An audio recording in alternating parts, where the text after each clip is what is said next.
ભરૂચ જિલ્લા પ્રજાપતિ સમાજ education and charitable ટ્રસ્ટના મહિલા વિભાગ દ્વારા સમાજની મહિલાઓમાં રહેલી સુસુપ્ત શક્તિઓ અને કળાને મંચ પૂરું પાડવાના ઉદ્દેશ્યથી એક ભવ્ય મહેંદી સ્પર્ધાનું આયોજન કરવામાં આવ્યું હતું. અયોધ્યાનગર સ્થિત સંતોષી માતાના મંદિરના હોલ ખાતે યોજાયેલી આ સ્પર્ધામાં પ્રજાપતિ સમાજની 70 જેટલી મહિલાઓ અને યુવતીઓએ ઉત્સાહભેર ભાગ લીધો હતો.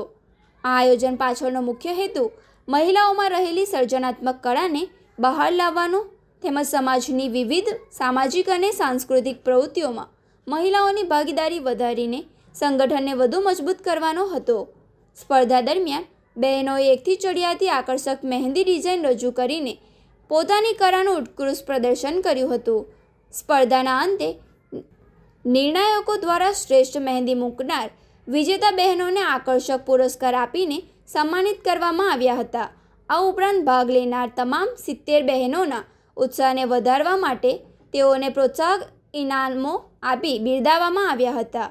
મહિલા વિભાગની બહેનો દ્વારા કરાયેલું સુચારું આયોજન અને બહેનોને બહોળી સંખ્યામાં ઉત્સાહ સમાજ માટે પ્રેરણાદાયી બની રહ્યો હતો.